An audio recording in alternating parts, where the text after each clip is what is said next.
Mas vamos lá. Vou deixa eu contar começar algumas nessa parte dicas. Eu acho que as pessoas gostam de coisas práticas, né? A melhor forma que a gente tem de vencer as coisas que a gente gostaria de vencer na vida e passar por cima da procrastinação são duas palavras. Uma é consciência Aham, e a outra é organização. perfeito. Então, a primeira coisa em relação à consciência vem muito atrelado a isso que você falou sobre tarefas A. Então, a maior dica que eu dou pra vocês, senta agora, pega um papel, uma caneta e começa a escrever tudo. Se acorda. Escreve, faz a descrição perfeita de todas as atividades do seu dia.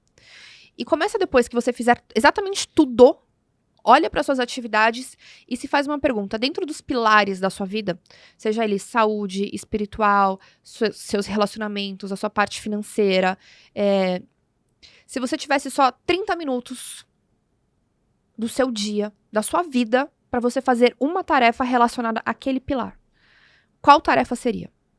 Que você sabe assim, se eu fizer isso, eu tenho certeza que eu terei sucesso nesse pilar.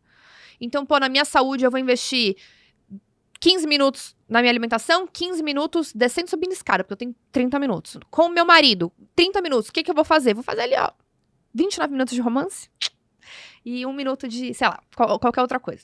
Faz 30 minutos de romance que é bom demais, né, amor? E aí, sei lá, com as crianças... Podcast. 30 minutos fazendo uma leitura de um livro, alguma coisa assim. Exemplos, né? E aí compara se esses 30 minutos, que seriam os 30 minutos mais bem aproveitados da sua vida, estão dentro da sua rotina.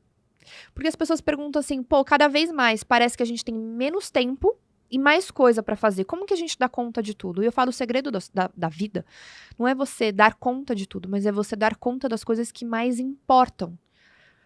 Então, por que a gente não dá conta? Por que a gente não faz? Por que a gente não executa? Por falta de consciência. Primeiro, falta de consciência do que precisa ser feito. E aí depois vem essa questão da organização, de você saber colocar dentro da sua rotina, dentro da sua parte do seu dia a dia, essas atividades. Então, as suas atividades A, de forma organizada, executada, e tudo que não é esses 30 minutos, você tem direito de procrastinar. Você tem direito de procrastinar, de terceirizar, né? Às vezes a sua hora é muito mais cara, você tem o direito de procrastinar. Eu vou dar um exemplo simples.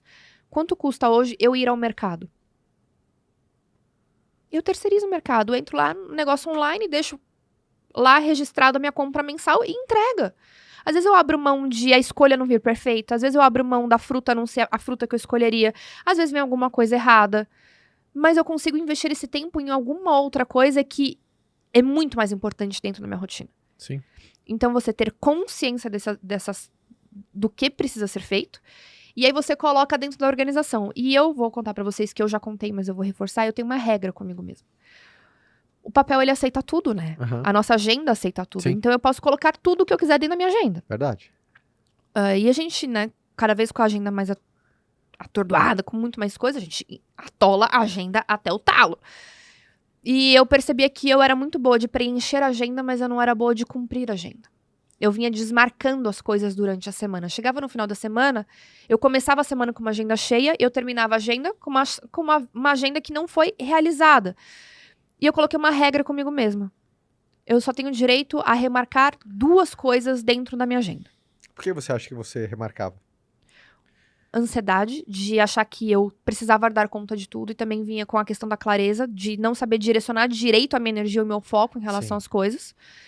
E também porque eu fazia as coisas com muita fome. É tipo fazer supermercado com fome. Então você se precipitava. Me precipitava e porque chegava lá na hora, eu não precisaria fazer aquilo. Você acreditava que ter uma agenda lotada era pré-requisito de alguém que crescia, mas não necessariamente assim, não importa o que eu vou lotar. Se eu lotar minha agenda, De besteira. é que eu sou... Você tava exato. caindo naquela velha dicotomia, naquele velho tropeço do ocupado versus produtivo. Exato. Tem gente que se manter ocupado é um anestésico contra a percepção de falta de produtividade. Então ele lota das 7 da manhã às 7 da noite, tá cheio de coisa pra fazer. Isso é um anestésico pra ele da percepção de produtividade. Então o que ele faz pra combater é, eu vou tacar a ocupação no meu dia, que aí eu não fico meio que sentindo essa falta de produtividade. Exato. Cara, pega muita gente isso. Então, eu comecei a ter mais consciência do que eu colocava na minha agenda, e isso aí também foi uma questão de amor próprio, de você aprender a falar não pra algumas coisas, pra você se respeitar. Sim. Então, eu vi que muitas coisas que estavam dentro da minha agenda era ego.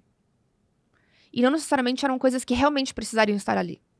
E você deixar de fazer coisas por ego é uma forma de amor próprio, de você se amar e dar um passinho pra trás. Opa, pra quem que eu tô fazendo isso? Pra que eu tô fazendo isso? Então, comecei a tirar coisas da minha agenda que não era coisas efetivas, era pra preencher um outro buraquinho que não tinha que estar ali, e coloquei de via de regra que, no máximo, só 2 coisas podem ser movidas na minha agenda. Porque imprevistos acontecem, às vezes você tem algumas outras prioridades que entram de forma emergencial, a gente precisa estruturar. Então eu só posso 2. Ah, hoje é segunda-feira, eu já mexi 2. Se vira, filha. Você vai cumprir o resto da sua agenda. Mas aí veio com a maturidade de entender o que tá ali dentro da minha agenda, pra não sair colocando qualquer coisa, né? Perfeito.